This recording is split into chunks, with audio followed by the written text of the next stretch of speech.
أعوذ بالله من الشيطان الرجيم. بسم الله الرحمن الرحيم. الحمد لله نحمده ونستعينه ونستغفره ونعوذ بالله من شرور أنفسنا ومن سيئات أعمالنا. من يهده الله فلا مضل له ومن يضلل فلا هادي له. وأشهد أن لا إله إلا الله وحده لا شريك له وأشهد أن سيدنا محمدا عبده ورسوله. اللهم صل وسلم وبارك عليه وعلى آله وصحابته ومن اتبعهم بإحسان إلى يوم الدين. اللهم علمنا ما ينفعنا وانفعنا بما علمتنا واجعلنا من الراشدين. أما بعد، فقال المصنف رحمه الله تعالى: فصل jinozani ko'tarib dafn qilish haqida degan fasl ekan bu. Biz o'tgan darsda Hanafi mazhabida salatul g'oib yo'q dedik, shunami? Jasdi tepilmagan bo'lsa-mu, yoki jasdning kichik bir parchasi bo'lgan bo'lsa-mu, Hanafi mazhabida yo'q hisobda namoz o'qish yo'q. Meyitning namozini tushirish yo'q. Faqatla meyitning yerimidan, jasdining yerimidan ko'p qismi tepilib qolsa, unda namozini tushirdi. Yerimidan az qismi tepilib qolsa tushmaydi.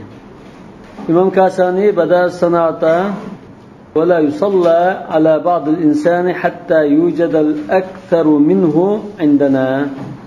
Maliki mazhabda 3'ten 2'si yoki 3'ten 2'sidan ko'proq qismi tepilsa, unda namozini tushirdi. Eğer 3'ten 2'sidan az bir parçası olsa, 5'i şu parçadan bo'lib qolsa, namozini tushirmaydi debdi.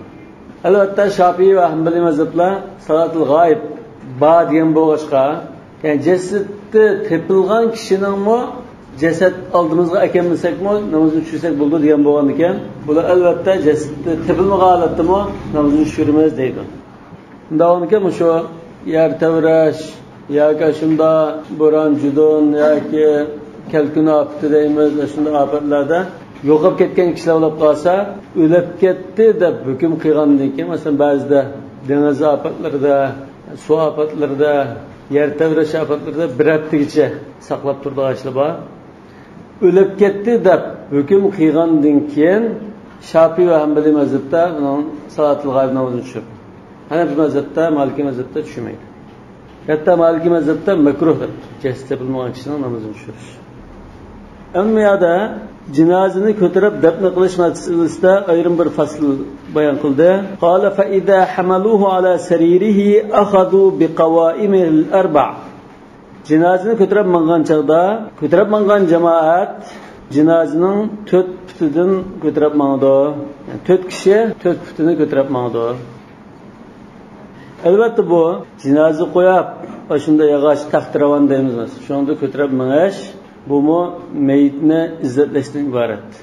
Shunga fuqarolar meyitni masalan taga yutgandek bir odam yutiblam açık ko'mib qo'ysa bo'lmaydi.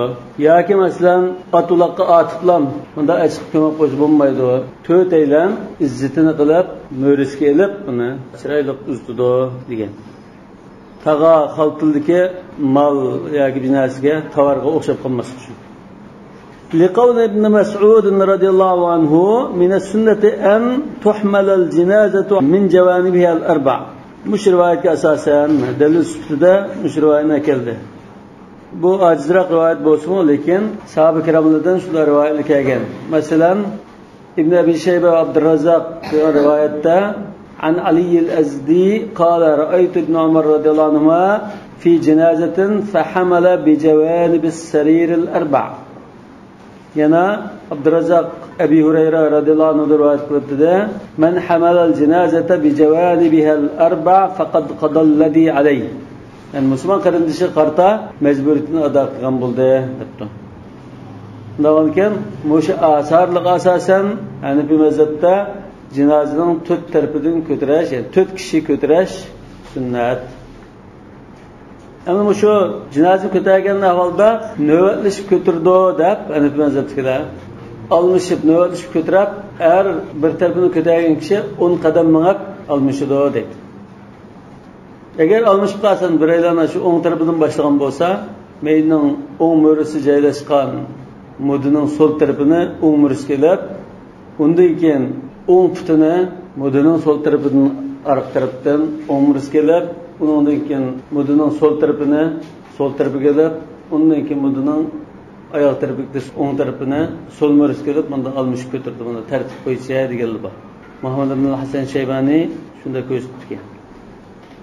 Mudni ko'targan vaqtimizda ishimizda Allohni zikr qilsaqmi bo'ladi yoki sukut bilan o'limni o'ylagan holatda mayitning beshi keldigan ahvollarni o'ylagach tadabbur qilib tafakkur qilib boshqa ish bilan mashg'ul bo'lmay parang so'qmay jim holatda minish kerak.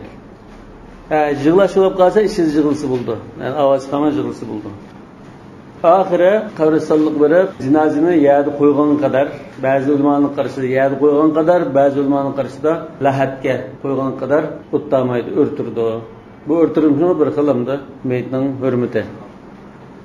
Lekin hamda bizning qoidamiz bo'yicha ya mangan chaqda masalan vaqirab yig'laydigan yoki shapkisini abturgan bosh kiyim masalan yoki gulchambirak va boshqa har turli ishni qilish bizning qoidamiz yo'q.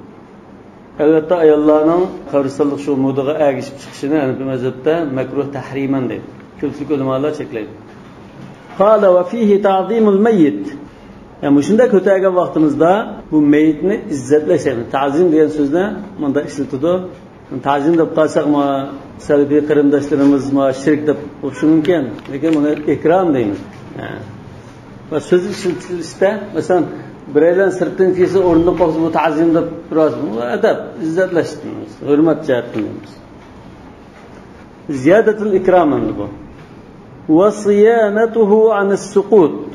To'telan ko'tarsa, yerga tushib ketishdan saqlanib bo'ldi. Masalan, ikkidan ko'targanda qo'l talib ketib tashlab silishi mumkin. Va taxfifun anil hamilin. Ko'targan kishilarga yengil tuyuldi, jafolat qilmaydi. Ham tez-tez ma'nolaydi buningda. Asra'u bil janoza degan bo'g'achqa. Ana Shafiy mazhabda ikkaylan yoki uchaylan ko'tarsa bo'ladi. Aslida muvofiq deydi. Ikkaylan ko'tarishda oldidan bir kishi, orqadan bir kishi masalan zambilga o'xshash murishkalar ko'tarsa, uchaylan ko'taradigan taqdirda oldida biraylan, keyinda ikkaylan bunda ko'tardi. Albatta bunda ulamolardan, masalan Imom Malikdek ulamolar bu shu ma'nodan yo'lning sharoiti bog'liq. Tashliq ko'chilib qolsa, to'tadan patmagan bo'lsa, ikkaylan ko'tardi. Azodiy bo'lsa, uchaylan, to'talan ko'tarsa bo'ldi deb azodi qo'yayotgan ulamolar. Qala va asra'u bihi dunal khabab. Khabab degan bir xil yugurish. Yugurishdan to'g'riroq darajada tez-tez mangdi, ildam mangdi. Janozani ko'tarib qabristonga mang'an chog'da tez-tez ildam mangmas. Lima ruya an ibn Mas'ud radhiyallohu anhu qala سألنا نبينا صلى الله عليه وسلم عن سير الجنازة فقال دون الخبر والجنازة متبوعة. Yani müşahidisinin devamı. Cenaze başkalar yani akıdın insanlar ergeçken halıttı aldıdı mağdığın neyse. Ve leyset bitabi'a. İnsanlar cemaatiki ergeçip mağmaydı aldıdı mağdığı demek için. Leyse ma'aha men taqaddamaha. Aldığı kirvağallağa ergeçkenlerin ecir bulmaydı demek için. Bazı rivayetlerde müşahidisinin leyse minna men taqaddamaha deb kelgan. Yani bazı rivayetlerde leyse minha men taqaddamaha deb kelgan. Leyse ma'aha men taqaddamaha deb kelgan maktabda kelgan bo'yicha.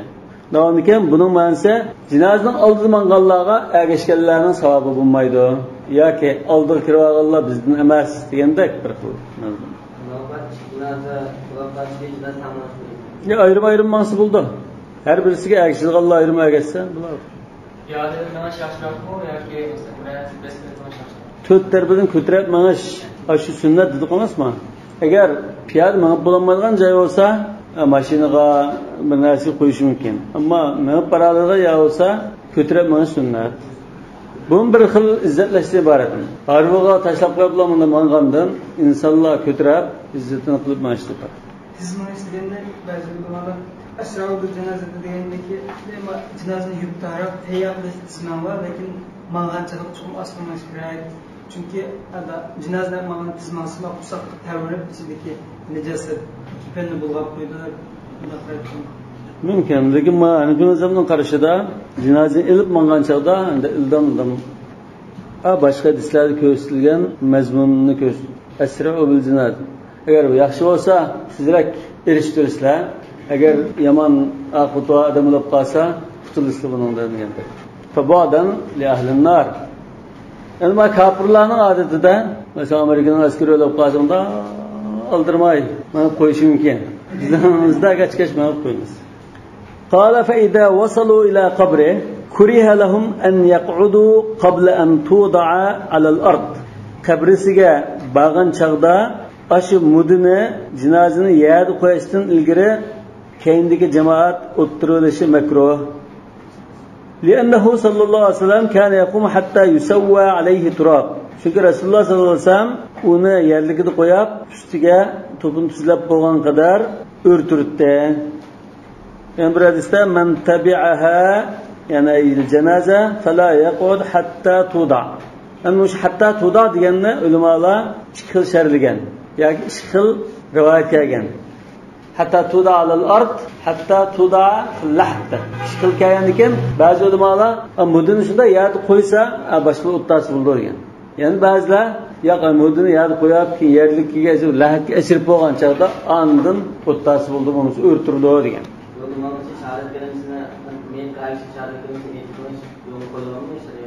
Ya, kişide zikir kılıp bansı buldu. Kanda zikir olsa, lekin da köpçülük umum alatda da zikir kılış yol koyma. Mısırlı kılınamazsan vahidu da koysa la ilahe illallah dediğin adetler var. Ya konuda şerat kılınmalı. Lekin şeriatta onda bir körüsetme yok onda. وَلِأَنَّهَا مَتْبُعَةٌ Metbu'a olanken bizning oldimizda mangan kishi meyit yada qo'ylab bo'lsa anda agishib aslan yada o'tirsa bo'lmasa o'ttamay turishlar degan mazmun bor edi. وَلِأَنَّهُ رُبَّمَا احْتِيجَ إِلَيْهِمْ yana aqida kilayotgan kishilarga ehtiyoj bo'lib qolsin bu o'tirib olsa ba'zi ma'ni ko'tarib turgan ma'ni sunib turgan deganda ikkisida yordamlashib bo'lmaydi yoki ko'tarayotganligiga deyishmay qoladi. Hatta law alimu istighna'ahum anhum fala ba'sa bidalik. Ashunda bo'lg'achqa aqida kilayotganlarga hech qanday ehtiyoj yo'q. Ko'tarib manganlarni o'rlashtirib oladigan bo'lib qolsa o'tirib olsa mayli edi. Endi fala ba'sa degan so'zga diqqat qilsanglar bu hech qanday chataq yo'q degan mazmunda emas. La ba'sa degan aslida o'tmaslik afzalda shu loyiqda lekin endi o'tirib qolsa u tarkil avla en afzalni qilmay joizni qilganda bir avval mayli bo'ptanda hech qisi yo'q degan tariqalar. Shu la ba'sa degan so'z shuni bildir. Bo'pti mayli degan. Albatta hamda jinozaning keyindan otliq mesela ya ulag'liq manda mangandan ashmanab agishish ash afzal. Qala wal mashyu khalfaha afdal. Ana manganda bu jinozaning keyindan mash afzal. Albatta ulamalar o'tirda keyindan mash ya oldidan mash afzal degan qarash bor. Jumhur ulamalar oldidan mash afzal deb qaraydi. Ana bu mazhabda keyindan mash afzal deydi. Lima rawayna biz yuqorida wal jinazatu matbu'a wa laysat bitabi'a dedik. Tamam? Yana Rasulullah sallallahu aleyhi ve sellem Cabir ibn Samara rivayet hadise anna Rasulullah sallallahu aleyhi ve sellem tabi'a cenazet ibn Dahdah mashiyan ve raja'a rakiban farasahu. Kavrisallıqqa cenazin kedin akşmanışta piyada mangan qaytishda etini minib qaytdi. Bu hamda piyada manishning afzalligini ko'rsatdi. Yani bir tarafdan agishmanishning afzalligini oldirib kira olmaydi. Ma bu mazhabning al-mashyu xalfa afdal deganning dalili ma'lum. Yana hadisda Anil Bara radhiyallohu anhu amarana bi sab'in wa nahana an sab'in. Amarana bi ittiba'il janaiz. Sahih Buxoriyda Rasululloh sallallohu alayhi vasallam bizni 7 ishga buyurib 7 ishdan to'sdi. Amarana bi ittiba'il janaiz. Janozaga agishga buyurdi dedi. Ittiba degan keyinda bo'ldi demoqchi. Yana bir hadisda man ittaba'a janazata muslimin إيمانا واحتسابا وكان معه حتى يصلي عليها ويفرغ من دفنها فإنه يرجع من الأجر بقيراطين كل قيراط مثل أحد ومن صلى عليها ثم رجع قبل أن تدفن فإنه يرجع بقيراط وجنازة أغشنك فزيلته ثوابه وشندغلا أغش يعني أغشكن تقدرda şu savab verişliğini gösteriyor. Bunda olurken cenazin kendi maaş evzel. Qala ve li'annahu ablagu fil itta'ab. Çünkü kendi mangan takdirde ölemden ibret verişte bu tekimi tesirlik oldu. والأحسن في زماننا المشي أمامها لما يتبعها من النساء. Bizning zamonimizda, ya'ni muallifning 7-asrni demakchi. Bu 7-asrlarda muallif yashagan davrlarda oldida mana shu afzal. Chunki ayollar agishib chiqib olgan ekan, makruh tahriman desak, unumay jinoza agishib chiqib olgan ekan, ayollar bilan aralashib qolib, surkilishib yoki ayollar qarab qolgan bunday ahvol bo'lg'achqa ayollar shar'iy hijob to'lg'iray qilmagan ekan, bu fitna fasoddan saqlanish uchun oldida mangan afzaldir. Hanifiy mazhabning qarashida ayollarning jinozaga agishib chiqishi makruh tahriman. Hanbali va Shafiy mazhabida makruh tanzihan. Malik yilda yashinib qolgan ayollar uchun ruxsat. Ya'ni yoshlardimi eng yaqin tuqqanlar dadasi, o'g'li, akasi degandek yaqin tuqqanlar bo'lib qolsa, shar'iy kiyinishni joyida kiyinib, fitna fasod sabab bo'lmagan olib chiqsa mayli degan. Ana shu jinozaga agishga munosabatli masalalardan biz o'rtaga vaqtimizda oldimizdan jinoza o'tab qolsa, o'rnidan turish masalasi bor. İmam Abu Hanifa, İmam Ahmed'ning mazhabida jinoza o'tab qolsa o'rnidan turmaydi. Faqat lam oqidan agishib mangay deganlar o'rnidan turdi. Yani Rasulullah sallallahu aleyhi ve sellem'ninki o'rnidan turgan hadislar bor. Masalan bir Yahudiyning jinozasi o'tganda o'rnidan turibdi. Oy bu Yahudiyning jinozasi desa, Rasulullah sallallahu aleyhi ve sellem nafsan dedi o. Desa, burun shunda o'rnidan turgan ahvollar bordi. Lekin keyingi vaqtlarda Rasulullah sallallohu alayhi vasallam o'rnidan turmaydigan bo'lgan. Ya'ni o'rnidan turish mansub bo'lib ketgan deb izohlagan. Shafiy mazhabda o'rnidan turish mustahab. Qala wa yuhfaru al-qabru wa yulhad. Liqawlihi sallallohu alayhi vasallam al-lahdu lana wash-shaqqu li ghayrina. Ya'ni qabrni ko'lgan chaqda lahdi qilib ko'laymiz, ya'ni ishgo'r qilib ko'laymiz, tashgo'r qilib ko'lamaymiz. Lah degan so'z bu bunda burilganlikni, mayil bo'lib ketganlikni, yoki to'g'ri yo'ldan chiqib ketganlikni ko'rsatgan so'z. Shuna Allohni tonimaydigan masalan, ateistni mulhid deymiz. Chunki bu to'g'ri yo'ldan chiqib qolgan bu ochdan. Endi bu lah degan nima desa, uzunusqa eriqdek bir o'rak ko'lab, shu o'rakninki qibla tamga bir tekchi chiqiramiz. Ya ost tarafiga, ya odamning belgildigan yerga bir tekchi chiqirib, meyitni şöyle koymayız. Şunu lahd deymiz. Eğer şu o'rak ko'lab, cho'nqirg'lam ko'lab, shaygilam qo'ysak buni shaq deydi yoki darih deymiz. Buni Uyg'urchada masalan lahdni ishko'r, shaqni tashko'r. Hozirma lahd bilan shaqni ta'rif qilgan bo'ldik.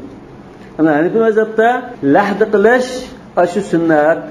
Al-lahdu lana va shaqqu li ghayrina degan bizga belgilangina, ya biz tanlaydigan emas, lahd qilish usuli. Ana shaq bo'lsa, o'rak ko'lab bilan ko'mib qo'yish ahli kitobning usuli. Li ghayrina min ahli kitob demoqchi.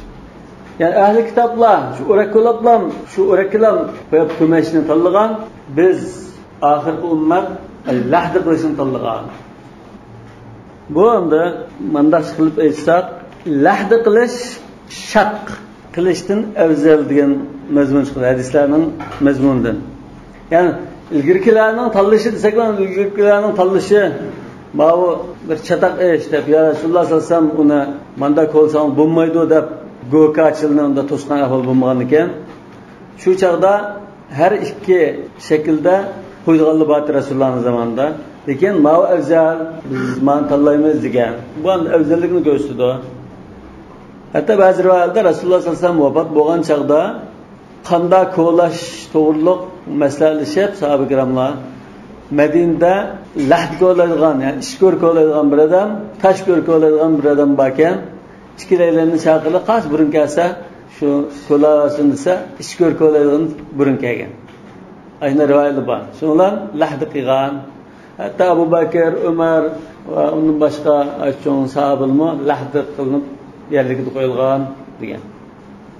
Degan mushadis al-lahdu lana va shaqqu li ghayrina hasan darajalik hadis. Lahdiningki afzalligini ko'rsatsa yetarli.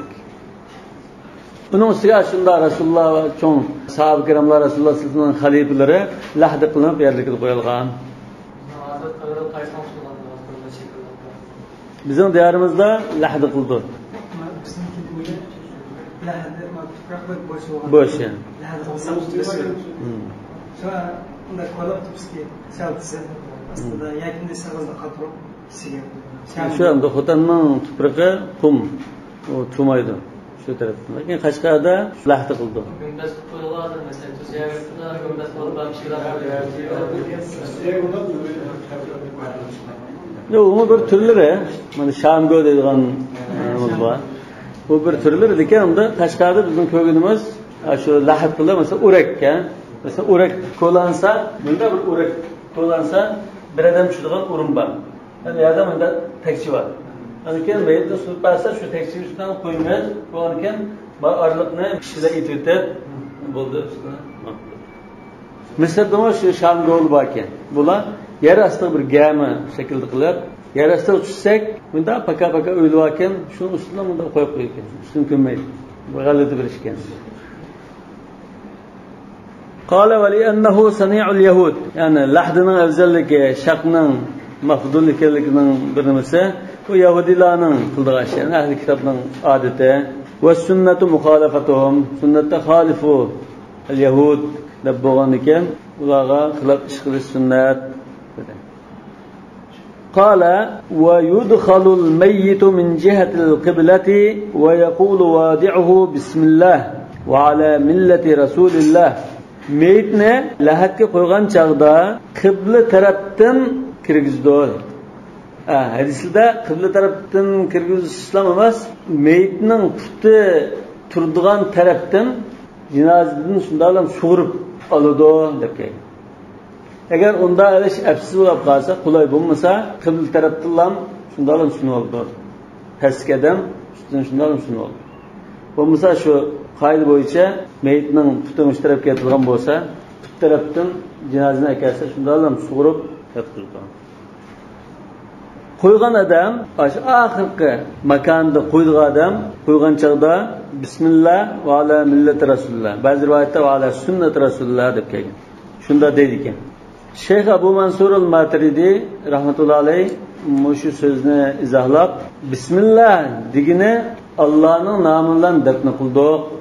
Bismillah dafannah degan bo'ldi. Va ala millati rasululloh degina va ala millati rasululloh dafannah degan bo'ldi. Bu meyitga qilgan duo emas, bir xil guvohlikdan iborat. Chunki mu'minlar Alloh taolaning zimindagi guvohchilari degandek hadislar bo'lg'achqa, bu bir guvohlik berishdan iborat. Almush qabrni ko'lgan joyda qancha cho'nqirlik ko'laydi bo'lsa, ulamolar cho'nqirroq ko'lashni tavsiya qilgan hadislar bor. Adam bo'yi cho'nqirlik ko'laydi, kengligini adam bo'yidan 20 da qiladi degan. Masalan, shu o'rakka bir odam tushib, tursa, 5i zimin bilan tang. Adam cho'kkilak yoki shunga yaqin ko'laydi. Ani qo'ygan chaqda qibla tarafga yuzlandirib, yeni yotqizamiz. Chigib qo'ygan kepallarni bo'shtatamiz. Meyitning beshiga yostiq, tekkiya, tosh binas qo'ymaymiz. Agar ihrom bog'lan holat o'lib ketgan bo'lsa, beshini yuzini echib qo'yamiz. Undan boshqalarning beshi yuzi esilmaydi. Ondan ash meyitni kirgizgan taksining ig'izi yoki orliqning, yeriqning ig'izi qish bilan ititildi. Yani shunda bir meyit kirgizilgidek 30-40 sant orliq bo'lsa, qishni shu orliqqa da nima qilib ititimiz. Qish bo'lmagan taqdirda, ya qish afsiz bo'lgan, ya qulay bo'lmagan taqdirda yog'och shaldek binasini qo'yamiz.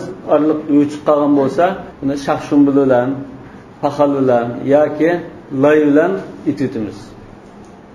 Yani ba'zi joylarda, mesela qumluq, shunda topusu chiqib turgan, echilib qolgan, boshqa yirtqicha yo'llar, ko'lablar echib meyitni yeb turgan joylarda ulamolar tabut ishlatsa, go'nsa ishlatsa bo'ladi degan. Bu meyitni bir xil izzatlash, qo'g'dashdan iborat. Al-Mushada dedi va yuvajjihu ila al-qiblati ala shaqqihi al-ayman. Qiblaga o'ng tarafiga qilib yotqizib qo'ydi, qiblaga yuzlantirib o'ng tarafiga yotqizdi. Yani o'ng tarafini besib yotqizgan. Xuddi biza uxlash oltida shunda sunnatda duqo. Uxlashim bir xil ulamo olti, bu ulamo olti. Undan boshqa o'lgan kishilarni shunda qabriston shu o'ng tarafga yotqizish haqida hadislar kelgan. Masalan, bir hadisda al-Ka'batu qiblatikum ahya'an va amwata. Bu Bayhaqi rivoyat qilgan, Albani hasan deb baholagan hadis. Yana bir rivoyat keldi.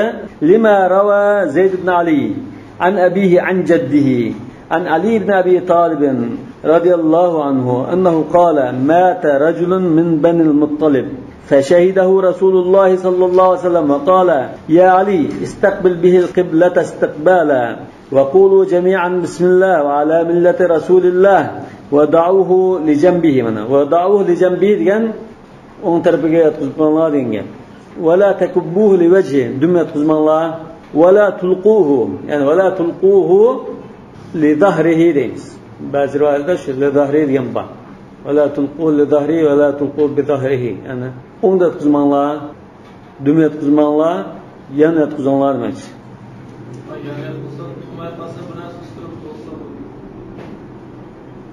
Yana tuzda turish kerak.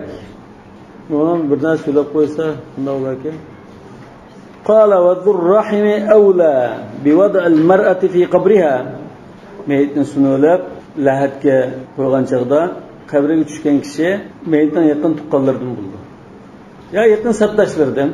Lekin ayol kishi o'lib qolsa, mahram tuqqanlar kirish kerak. Agar mahram topilmagan chaqda dhur-rahimi awla. Mahram emas tuqqanlari avla. Jiraqroq tuqqan bo'lsa-mu, mahram emas tuqqanlar boshqa yatlardan oldin o'rin turdi. Fa in lam yakun fal ajanib. Mahram tuqqanlar bo'lmay, undan boshqa tuqqanlar bo'lmagan taqdirda yatlar qo'ydi. Va la yadkhulul qabra imra'atun. Qabriga ayol kishi tushmaydi. Erlar qo'ydi. قال ويسجى قبر المرأة بثوب حتى يجعل اللبن على اللحد.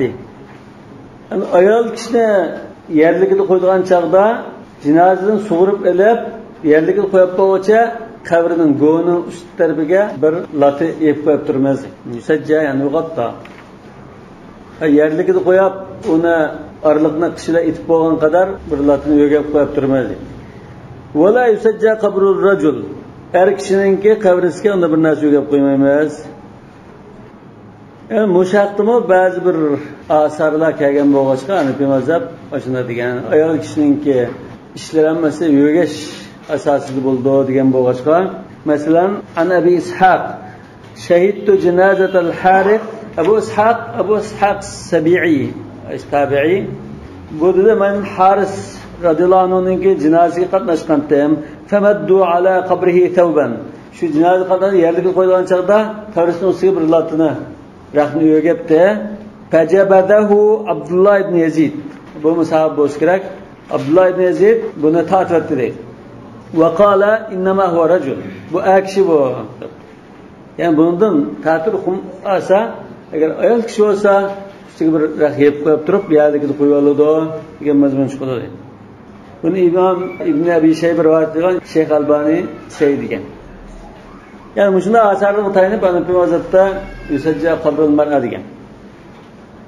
لأن مبنى أمرهن على الستر حتى استحسنوا التابوت للنساء. Çünkü ayollar odatda shu yo'gash asosidan ishlari shunda bo'ladi. Shunga hatta degan shunglashqa ayollarni tabutda qo'ysa yaxshi deb qaraganlar bor. Çünkü tabutta hech yer ko'rolmaydi, ko'tarishdi olsun, qabrga achirishdi olsun, yerligida qo'y, yatadan qo'ysimi, yer tegmaydi, ko'rmaydi, bunda. Lekin bu istihson, mana shu mabna amrihinna ala satr degan asosda istihson qilib qo'yibdi. Lekin unda shariatninki gunsay ishlatmay, tabut ishlatmay, ashunda qo'ydi degani u ahsan, ha? Tabut bilan qo'ydi desa, buningga haqli nurg'un chiqim qildigan, uni ağaç yog'ichidan, ya'ni biz yog'ichidan yasaydigan, qurtimaydigan yog'och, ya'ni biz binasi bo'lmaydigan yog'och deb shunda qimmatli sanduqlarni ishlatadigan bo'lib ketishi mumkin. U bir ortiqcha ish. Shunga bu istihson degan masalada toza. Ba'zilar deb taqdim uni. Qala wa yusawwa al-labnu 'ala al-lahdi. Ana shu yeriqqa ya taksiga biz mayitni qo'ydik. Qo'ygandan keyin shuning orliqi, masalan 30-40 sm orliqni biz qish bilan ititimiz. Kaza fu'ila bi qabrin nabiy sallallohu alayhi vasallam. Rasululloh sallallohu alayhi vasallamning qabrisimi ashunda qish bilan ititilgan. 9 dona qish ishlatgan degan rivoyat bor. O qishning orliqlarini paxal, pasa masalan, shaxshumbul bilan yoki loy bilan ititimiz. Asharatlar xilnasi to'pa kirmaslik uchun. Yana Sa'd ibn Abi Waqqas radhiyallohu anhu vafot bo'lish oldida shunday vasiyat etgan. Ilhadu li lahda. Mana shunda lahad qilinglar, ish ko'r qilinglar. Wansibu alayya labina nasba. Qishlarni bunda tiklab qo'yinglar. Kama suni'a bi Rasulillah sallallohu alayhi vasallam. Rasululloh sallallohu alayhi vasallamga qilingandek, mana shunda qilinglar. Rasululloh sallallohu alayhi vasallam shunda qilgan demakchi. Sahih Muslim rivoyati. Thumma yuhalu turabu alayhi. Anni ustiga to'p tashlaymiz. Yani qishda itib bo'ldik. Itib bo'lgandan keyin to'p tashlashga boshlaymiz. O'rakni to'p bilan to'ldiramiz. Wal ma'thurul mutawaratu. Rasululloh sallallohu alayhi vasallamdan, sahoba ikramlardan kelgan va musulmonlar ilgirki davrdagilardan keyingi davrlar o'rganib kelgan ish bu. To'p tashlagan chog'da 3 o'chum to'pini boshqa bir bunda tashlatish mustahab va sunnat deydigan rivoyatlar bor. Masalan, an Abi Hurayrata anna Rasululloh sallallohu alayhi vasallam صلى على جنازة ثم أتى قبر الميت فحث عليه من قبل رأسه 3. 5 tarafida o'tirib, o'chum to'pilib to'kdi deydi. Ibn Majah rivoyat qilgan, Albani sahih degan. Ba'zi ulamolar buni qamlashtirib, birinchi o'chumni tashlagan chaqda minha xalaqnakum deydi. Ikkinchi o'chumni tashlagan chaqda va fiha nu'idukum deydi. Uchinchi o'chumni tashlagan chaqda va minha nukhrijukum taratan ukhra deydi. Bu oyatni unda ikki bo'lib qamlashtirib, maslashtirib. Lekin hadisda unda kelmagan. Albatta, bu to'pini o'chum tashlab qo'ygandan keyin keyingi to'plarni go'rjaklar misol yoki bir narsa ishtirib tashlasa bo'ldi.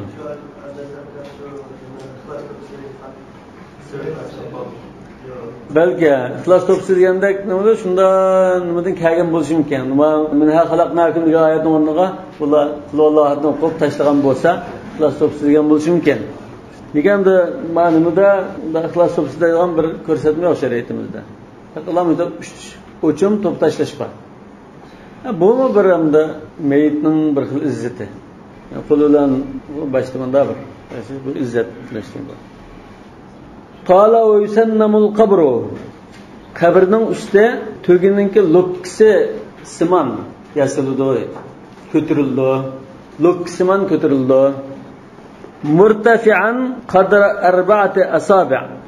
4 barmoq egizlikda ko'tarildi. Aw shibrin yoki bir g'arich. 10 santa yo 20 santa degandek. Bir g'arich bo'lsa 20 santa qildi. 4 barmoq 10 santa qildi. Shibr deb o'lchigini zohir rivoya. 4 asaba degan g'ayri zohir rivoya. Yoki keyin boshqa ulamolarning qarashlari. Yo'q. Bu to'pini adimda loksimon unda chiqamiz. Uzunusqa, shu odamning bo'yi uzunusqa shunda egiz bo'ldi. Yani tug'ini o'lsak unda pach bunda emas. Shunda uzunusqa lekin unda shakli tug'ini o'lsakda kirak chiqadi. Mehrab shaklidiraq. Albatta unda shunda nima bo'lgandan keyin ustiga masalan tosh ulab qolsa, tosh bostirib qo'yamiz ustiga. Nima uchun yomg'ir, bo'ron nima qilsa, ushirib bu yana nimani echayotmaslik uchun, ash to'pashi medinova turish uchun ustiga eg'ir toshlarni qo'yib qo'yamiz. Yoki ba'zi ulamolar agar tosh qulay bo'lmasa, laydi suvasim bo'ldi deydi. Qala lima rawal Bukhari في صحيحه عن ابن عباس رضي الله عنهما أنه رأى قبر النبي صلى الله عليه وسلم مسنما ولأن التصديح صنيع أهل الكتاب رسول الله صلى الله عليه وسلم قبرسنىڭ أشۇندا لوكسىمان كۆتۈرۈلگەنلىكىنى İbn Abbas emas Sufyan degan bir tabiiy rivoyat qilgan. Meyada İbn Abbas debdi. Yani bu nima uchun bunday ko'tarmasa, qabra boshqa qabra emas joydan farqlanib turishi. Nima uchun farqlantirmasa? Chunki qabrning ustida o'tirishga, ustiga dastlashga, hojat qilishga, bino qilishga masalan bo'lmaydi degan cheklimlar kelgan bo'lishqa, chunki farqlanmasa, kelib dastlab o'tirib qoldi, ahvol bo'ldi. Walianna at-tasdiha sani'u ahli kitab. Tub-tuz qilish ahli kitobninki kishi to'qaldimi ba'zilar tuz qilimiz gelba lekin shunda bir qarich ko'tarib qo'yishdanki sunnatga muvofiq va afzalligi hadislarda kelgan. Endi ulamolar deydi, shu o'rakni ko'lganda chiqqan to'pi bor emasmi? Shu to'pining o'zini eshib tag'inni shunda yig'ib loksimon ko'tarib qo'ydi, ya'ni boshqadan ortiq to'pi ekilib yurmaydi deydi. Chunki shu mayitni qo'ygan yerning to'pisi ochilgan, yoki undan jiqroq ishimkamdi, keyin bo'sh bo'lgan ekan. Shuni ham bir mayitning jismidek bir narsa qo'yildi zaminning ustiga. Qala va yukrahu bina'uhu bil jissi wal ajurri wal khashabi. Uning ustiga bunday haq gej masalan, shunday naslda bir narsa silish makruh bo'ldi. Jis degan haq gej shunday narsa. Ajur degan pishiqish, kesak. Wal khashab yog'och. Ammo shunday naslda bir narsa bino qilish, cho'rdab rishatkada salasullik qilib yasash, yoki shunda bunda shipandek narsa qo'yash, gumbazdek narsa yasash hammasi cheklandi. Li'annaha lil baqa'i va zina. Chunki bu narsalar uzun muddat bunda bir holat tutulsin deb zinnatlashdan iborat. Wal qabru laysa mahallan laha. Qabr talliq degan unda zinnatlaydigan yasaydigan emas. Albatta ulamolar shunda shamol uchirib ketadigan yoki yomg'ir iqib ketadigan xavf bo'lib qolsa, ustidan laylan samon bilan laytib suv assa bo'ladi deb qaraydi. La ba'sa deydi.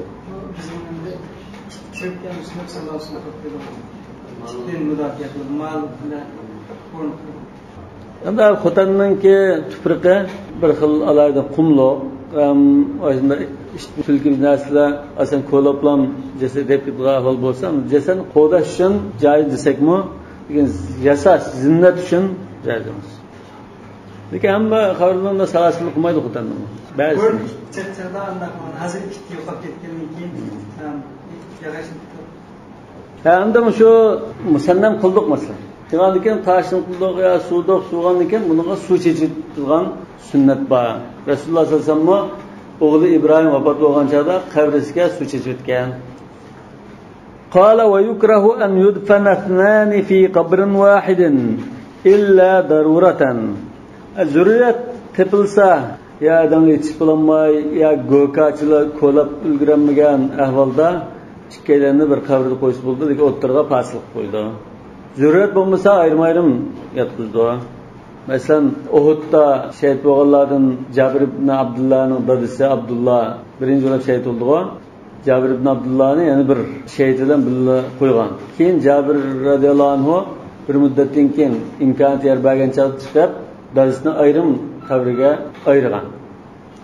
Wa yuj'alu baynahuma turab. O'tirib bir to'pidan pasliq qo'ydi. Liyasira ka qabrayn. Ay bir tekçi qo'ydi. Lekin o'ttirdan bir to'pa to'saq qildi. Ya bir qishdan ya nimadan to'saq qilasi bo'ldi. Lekin bo'lmasa ham har bir kishiga bir adam bo'yi bir nima qo'llash lazım. Uni oson gap emas. Bo'laman shunda urush bo'lgan, jiq odamlar qog'ida o'lib ketgan joylarda ta'sirda kunni bunda qo'llab. Shu shuhada Uhud nima shunda ikkalanni bir qabrga nima qilinglar deb buyurgan Rasululloh. قال ويكره وطء القبر والجلوس عليه والنوم عليه والصلاة عنده. Qabrga dastash, ustida o'ltirish, uxlash, yetish va shu qabr bayada namoz o'qish hammasi makruh tahriman. Li'annahu sallallohu alayhi vasallam naha an zalik. Hadislarda unda chekilgan ahvollar bor. Naha anil julus alal qabr wal wata alayhi. Sahih Muslimda rivoyat qilingan. Ba'zi rivoyatlarda shuni oyog'ida val kitaba alayhi deb kelgan. Naha an yujassas al qabr va yujdas alayhi va an kitaba alayhi deganda rivoyatlar kelgan. Shuna xatas bo'lmaydi, bo'ladi degan talashtash shuni kelgan. Yani qabristonlikni agar aylanmagan bo'lsa, tashilan ya bir narsani belgi qilib qo'yish bo'ldi. Tashilanmanmisi o'xshashib aylanmagan bo'lsa, yezib qo'ysa joiz. Yani bir mazhabda xatida yezib, bu falonning qabrisi deb yezib qo'ysa joiz. Rasululloh sollallohu alayhi vasallam Osmon ibn Maz'un radhiyallohu anhuning qabrisiga bir parcha yo'g'on tashna qilib qo'yib qo'y deb buyurgan sahobalarga. Sahobalarni ko'tarmagan chog'da Rasululloh yana turib o'zi ko'tarib qo'yib "Eta'allamu biha qabra akhi ve adfunu fihi men mata min ahli." Qarindishimning qabrisiga belgi qilma, ay tavobatimda o'lib ketgan bo'lib qolsa, shuni qashqa dafn qilma deb menda belgi qo'ygan. Buningda ham boshqa yezish orqali belgi qilsa bo'ladi degan mazmun chiqadi. Yani onundan boshqa meyit ahkamlardan meyitning aholisiga ta'ziya bildirish qoidasi bor. Ta'ziya bilgan chaqda seganda kelgan ta'ziya usuli inna lillahi ma akhad va lahu ma a'ta va kullu shay'in 'indahu bi ajalin musamma fal nasbir wal nahtasib. Yani shunda lafz bilan ta'ziya bildirish bor. Bizning diyorimizda al hukmu lillah deb qo'yamiz. Bu mo yaxshi bir mazmun, shu maqomga loyiq qilish. Unda desam bo'ldi. Ondan meyitga ishaqtib yig'lash bo'ladi. Un selib yig'lamay, ovozsiz yig'lasa mayli. Chunki Rasululloh sollallohu alayhi vasallam o'g'li Ibrohim vafot bo'lgan chaqda yig'lagan. Hozir tutish masalasida eri o'lib ketgan ayol bo'lsa 4 oy 10 kun hozir tutadi. Agar homildor bo'lib qolsa, balon tuqqan qadar hozir tutadi. Uningdan boshqalar, erlar, ayollar bo'lsin, bu 3 kundan ortiq hozir tutmaydi. 3 kun hozir tutish bor. Mesela normal qilayotgan ishga bormaydi. Yasingan kiyim-kechak kiymaydi, ya girim qilmaydi, masalan, ayollar. Tamashaga sayilga chiqmaydi. Ama shunday hozir tutish bor. O'lib ketdi yo'q. Aslida mening qo'lim bo'lsa, tushib ketganda o'ylasiz bo'ladi. Qur'on Karimda ulatul ahmali ajaluhunna yadana hamlahunna deb bo'g'achqa. Yani bu oyatda vallazina tawaffawna minkum wa yadaruna azwajan yatarabbasna bi anfusihim arba'at ashhur wa 10 degan bo'g'achqa. Ba'zi ulamolar tushillam iddat tushudu deydi. Ba'zi 4 oy 10 kun deydi. Yani ba'zi abadul ajalayn qaysi jira qo'yib qolsa 4 oy 10 kundan keyin tug'ilgan bo'lsa 4 oy 10 kundan keyin tug'ish vaqti hisob. Agar 4 oy 10 kundan burun tug'ilgan bo'lsa 4 oy 10 kun hisob. Eng uzoq muddatni hisoblaymiz deganlar. Ondan meyitninki fazilatlarini birdan-bir tilga ilib, atoydan qo'shaq to'qib, menda yig'zar qilish harom. Yani niyaha deymiz.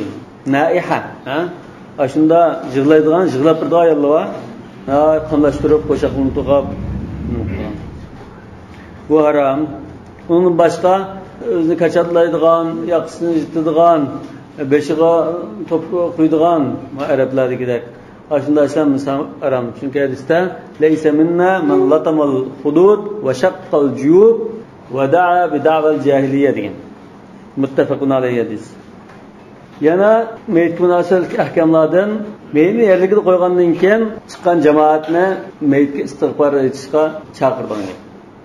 An Osman ibn Affan radhiyallohu anhu kana Nabiy sallallohu alayhi vasallam idza faraga min dafn al-mayyit waqafa alayhi faqala istaghfiru li akhikum wa salu lahu at-tathbita fa innahu al-ana yus'al. Abu Dawud rivoyat qilgan, Albani hasan degan hadis. Yani bunu istig'for etgan chaqda Allohumma ighfir lahu masalan ashunda duoni qilsak Allohumma ighfir lahu va thabbithu bil qawl ath-thabit degandek duoni qo'ysak bo'ldi. Payg'ambar sollallohu alayhi vasallam qabr qilishni o'qishni chiqargan hamma mazhabdan makruh qilgan.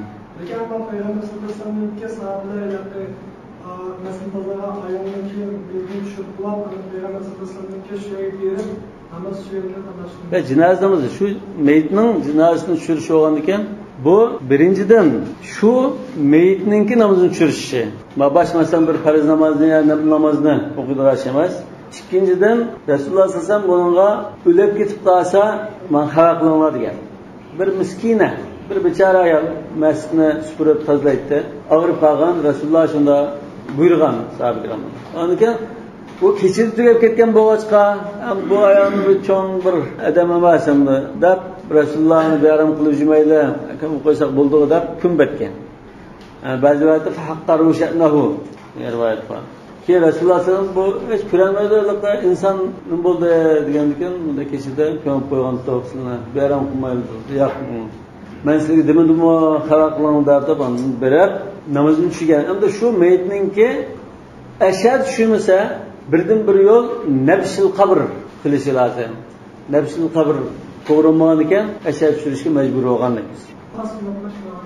Xas bo'lmaydi. Lekin endi valiyil mayyit namozi qatnashamay qolgan ahvolda kechikib keldi masalan. Birisinin mesela atısı başka şehirde tüyüp gitti, başka şehirde misafirce ötüp gitti. Bu sefer aeroplanı kirip yerlik koyup boğan takdirde namazın düşüremegen veli olab kalsa namazını kavrizdeki meyitke düşürüsü buldu. Dep onda hüküm basıp buldu. Çünkü Resulullah sallallahu aleyhi ve sellem kâne veliyyi hadil mar'a. En-nebiyyü evlâ bil mu'minine min anfusihim. Ondan onu ki bu veliye has caiz eşlisek buldu. Yani onu saklap kullanmaydı. Kim keşkip kalsa, ya havasız kalan olsa, bazen de mesela oğluğa hava kılmaydı asıl var. Mesela doktor kalman birisinin da sürekli kılıp kalsa, oğlu bir ay geçti demeye yapalım var. Balımızın konularım olmasın ya, bu sefer yürüp gelip baka pasport tatilini gidip kalmasın da. Ben aşağıdasına nokta vaktinde ayında oyulduğumda ben vatanı verip kalsam dadamdan kavriske şu adlan cenazemizi okuyamadı. Bu delil. Bakın sünnet-i muvafık kendi. Vakti ama hani bir mezhepte 3 ay ya 3 gün ya tefessük olup ketmegen ahvalda degen. Resulullah sallallahu aleyhi ve sellem Uhud şehitlerine 8 yıldan kim o çıkıp namaz düşügen degen nima barmas mı? Onun bir şekli unutmaz. Onundan başkam da Resulullah sallallahu aleyhi ve sellem azaplanayotgan iki kabridan qaştın ötüp ketip berip bunga hurma shayxini patirib qo'ygan ahvol bor.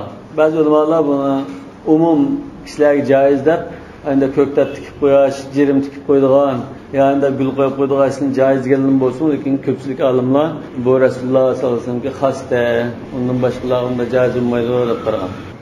قال وإذا مات للمسلم قريب كافر غسله غسل الثوب النجس. Biz yuqorida topshiriq qo'ygan masala. Ta'limlarken javobdan aytmoqchi bir qismi Hanifi mazhabining qarashiga qismi chiqib qoldi. Boshqa dalil va qarashlarni to'liqlasam.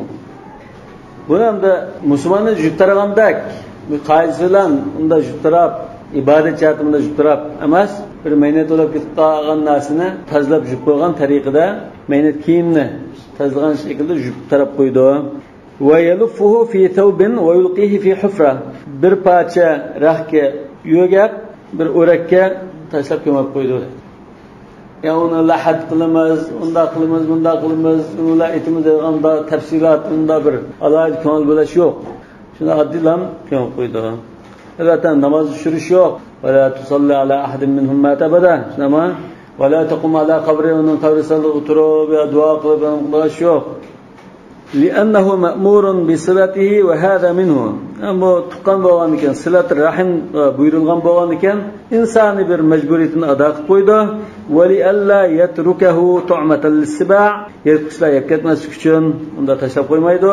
Va la yusalli alayhi li'annaha shafa'atun lahu va laysa min ahliha. Bu kafir bo'lgan ekan, shafaatga loyiq kishilar emas. Albatta buni shunaqa qilib qo'yish bo'ldi. Agar buning kafir tuqqanlar bo'lib qolsa, kafir tuqqanlarga ma edemonlarmisi yerliga qo'yib, oxiratni qo'yganlarda topshirib bazm bo'ldi. Masalan, shu oyatdan shunda meyitga o'xshashanda odam bo'lib qolsa, shuning bazm bo'ldi yoki partiyaga so'rab qilsa, partiyaga topshirib berib, o'z qoidalar bo'yicha o'zlaringlar oxiratlikni shunda qilinglar deb qo'ydi. Va insha dafa'ahu ila ahli dinina.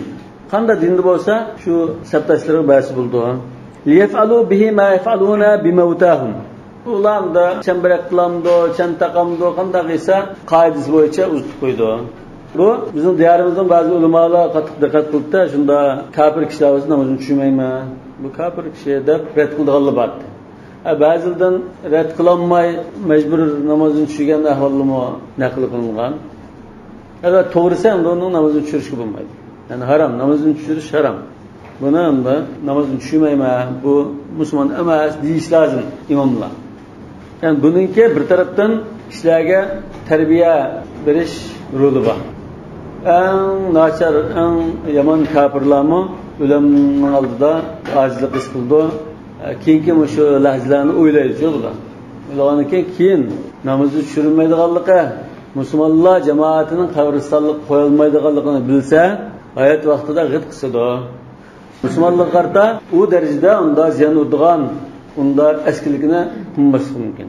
Shu Şunda kavrinin aldıda yoki namozini tushirish oldikayında bunun qarta endi bir pozitsiya bildirish lozim. Kafir deb bilganimizmi qo'lmay to'qasimiz kirib turgan. Men qalsa namoz turganlarda fatva berib, men qalsa partiya yurgan. Bunga ziyon yo'qmi? Yo'q falan gapirsa shu partiya turadi, bu gapiradi. Lekin ena holatda qildirilgan shu biz partiyaga davetimiz. Partiyaga kirgan chiqgan gap. Shu partiya a'zosi degan gap shu kufrlik degan bo'ldi. Yani navaqidul iman. Ikki tanalib bo'lmaydi. Bunda zodi ya uyan ya bu yan turish lozim. Bir vaqtda ham musulmon ham partiya a'zosi bo'lish al-jama bayna an-naqidayn min al-muhalat.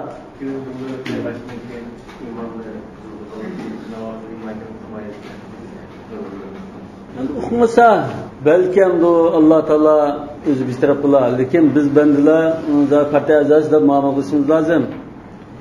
Kichik bolalar ittifoq a'zosi ya pioner bo'lgancha o'qimas. Bu cho'ng hozirgi shunda vaziyatlarda bu aniq ishim bu. Ham partiya a'zosi bo'lib kirgan chog'da qasamyat qilgan chog'dami dinga e'tiqod qilmayman, din degan millatlarning zararlariga apiyon deb shuni qasam qilib kirdi. Lekin buningda aniq qanday kufrlik nimiz yo'q.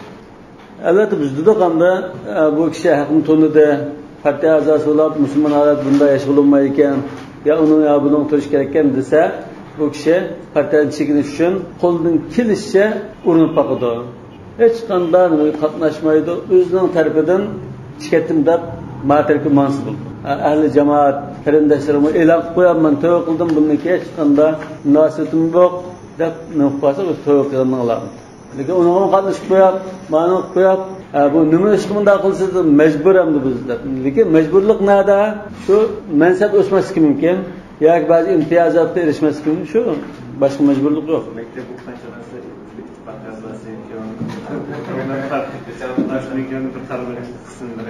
ittifoq a'zosiga Kommunist partiyasining yoshlar avangard sepi. O'qimaymiz ekan u chog'da. Ya hozir ma partiya deganimiz JKP'ni ko'rsatdi. Ya'ni Jungo Kommunist partiyasining ko'z tutadimiz hozir.